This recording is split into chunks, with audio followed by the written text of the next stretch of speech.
इस कार्यक्रम में सबसे पहले मैं गुरुजी के चरणों में प्रणाम करता हूं कि उन्होंने यहां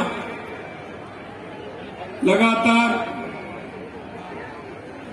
यज्ञ भी चल रहा है और राम कथा भी चल रही है और जयपुर को राम में बना दिया है। ऐसे गुरुजी के चरणों में मैं प्रणाम करता हूं, उनको नमन करता हूं। कार्यक्रम में आचार्य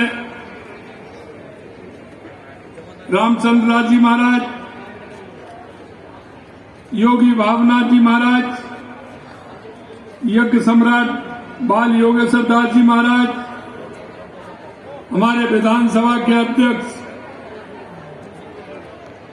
श्री बासदेव देवनानी जी महाराज,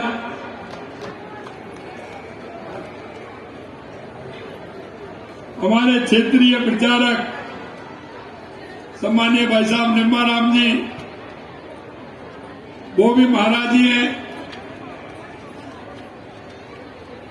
और इसमें सामाजिक व अधिकारिता मंत्री श्री अविनाश गहलोत जी, और इस कार्यक्रम में राम कथा का रसपान कर रहे हैं ऐसे सभी भाई और बहनों, मैं आपके चरणों में भी वंदन करता हूं, अभिनंदन करता हूं, आप सभी को भी प्रणाम करता हूं।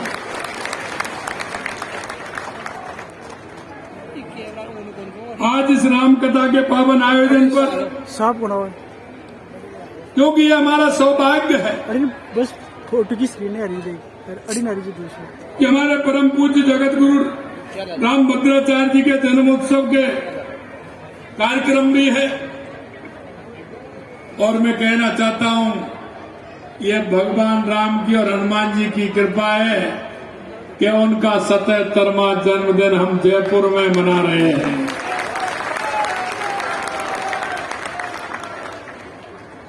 और हम उनके बीच में उपस्थित हैं, हमारा सौभाग्य है। यह क्षण केवल एक औपचारिक कार्यक्रम का नहीं है, बल्कि हम सबके जीवन का एक पुनीत संयोग है। इस पावन धरती पर आज राम नाम की महक चारों ओर फैली हुई है। जहां जहां दृष्टि जाती है, हनुमान चालीसा के पवित्र स्वर, वेद मंत्रों की गूंज हमारे जयपुर वासियों के कानों में गूंजती है।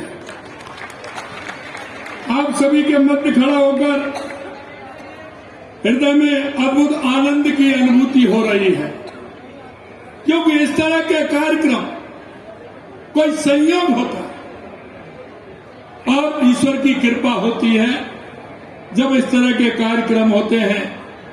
और इस कार्यक्रम जिसमें ऐसा लग रहा है जैसे आज हम सब साक्षात भगवान के धाम में बैठे हैं। प्रिय बंधुओं, आज का यह दिवस अत्यंत महत्वपूर्ण है, और महत्वपूर्ण इसलिए और हो जाता है कि गुरु जी का जन्मदिन है। पूज्य जगत गुरु राम भद्राचार्य जी केवल एक साधु नहीं है, वे इस युग के महान विद्वान हैं, तपस्वी हैं और राम भक्त हैं। आपने देखा है, देश और दुनिया में हमारी संस्कृति को बढ़ाने में हमारे जगत गुरु राम भद्राचार्य जी ने पूरे हमारी संस्कृति को मजबूत करने के लिए जिस तरह से उन्होंने तपस्या और तप की है, उन्होंने ज्ञान की ऐसी ज्योति जलाई जो लाखों के लिए दुर्लभ है। उनकी महानता का सबसे बड़ा प्रमाण यह है कि उन्होंने राम के नाम को घर घर और शहर हर जगह पहुंचाने का जो प्रण लिया है। और अब भी वो यही कह रहे हैं कि हमारे राष्ट्र का उत्थान कैसे हो, हमारी संस्कृति को आगे कैसे बढ़ाएं, दुनिया में हम इस संस्कृति को कैसे ले जाएं। और मैं यही कहना चाहता हूं, चाहे चित्रकूट की पावन भूमि हो या देश विदेश के किसी कोने में आयोजित कथा हो, हर जगह राम नाम की अमृत वर्षा करते हैं। और मैं आपको ये भी कहना चाहता हूं कि ये ऐसे हमारे संत हैं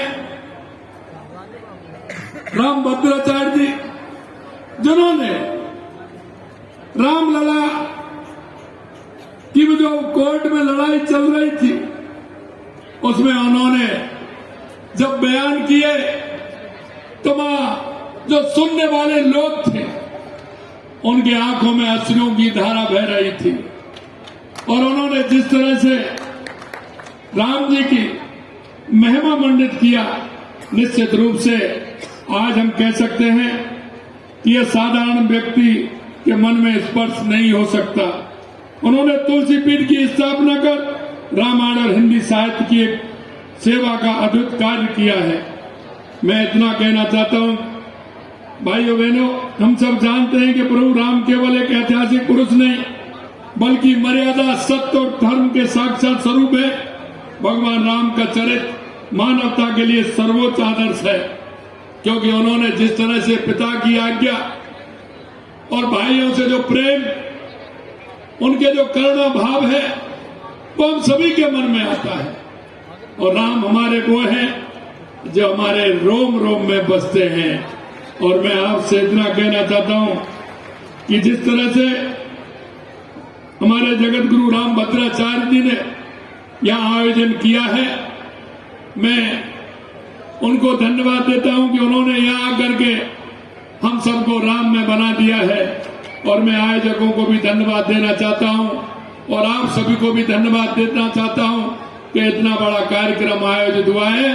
इसके लिए मैं आप सभी को बहुत बहुत धन्यवाद देता हूं और पुनः जगत गुरु रामभद्राचार्य जी के चरणों में प्रणाम करता हूं। आप सभी को बहुत बहुत धन्यवाद। जोर से बोलेंगे जय जय श्री राम, जय जय श्री राम। बोले पवन पुत्र हनुमान की, पवन पुत्र हनुमान की।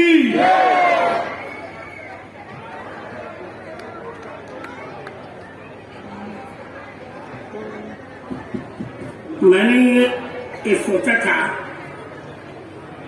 कि राजस्थान के मुख्यमंत्री भजनलाल शर्मा कुछ अपूर्व घोषणा करेंगे, पर ऐसा नहीं हो रहा है।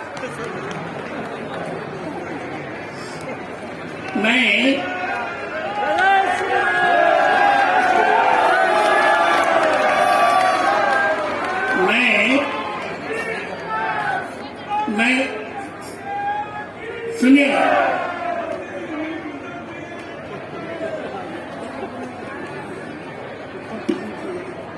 महाराज जी को तो आपने आदेश दे दिया और वो हो भी गया है।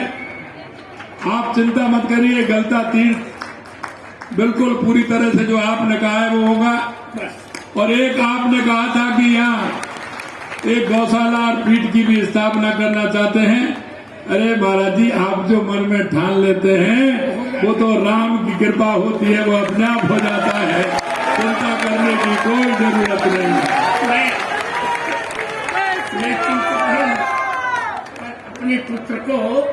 अपने पुत्र की उदारता दिखाना चाहता था मैं।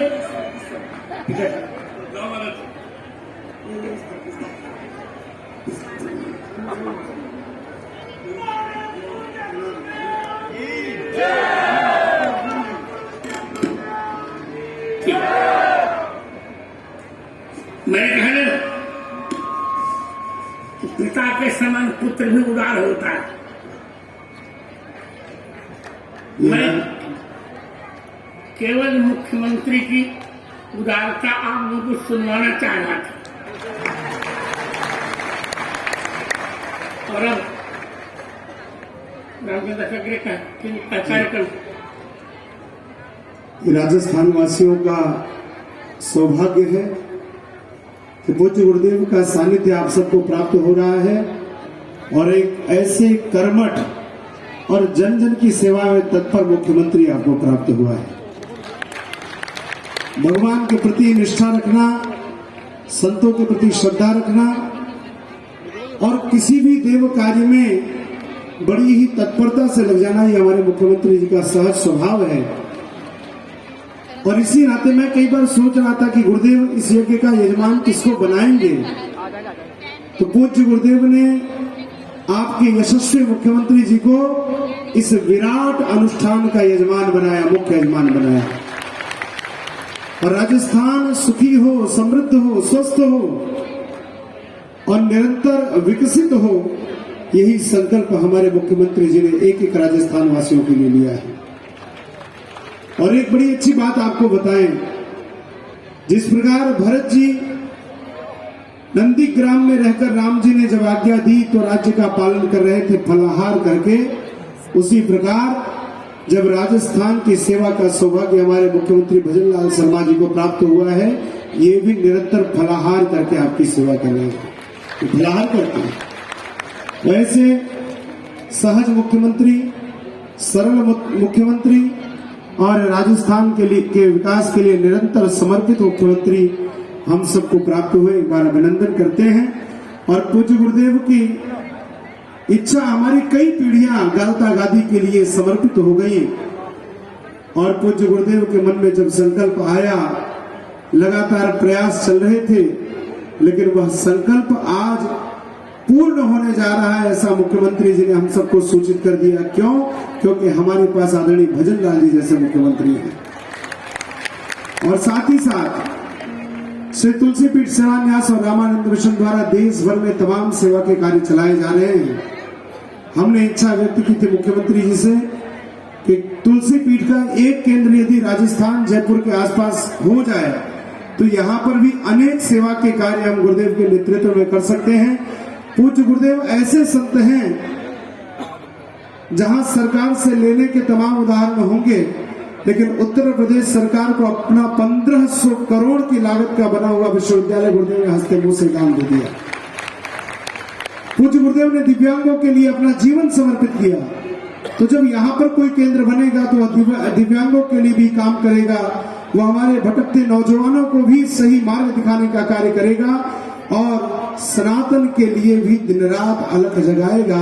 हमने मुख्यमंत्री से आग्रह किया था और पूज्य गुरुदेव ने कहा कि मैं अपने उदार मुख्यमंत्री के विषय में विचार कर रहा था और मुख्यमंत्री जी ने बड़ा हृदय दिखाते हुए तुलसी पीठ के लिए भूमि आवंटन का भी उन्होंने आज पूज्य गुरुदेव को वचन दिया है।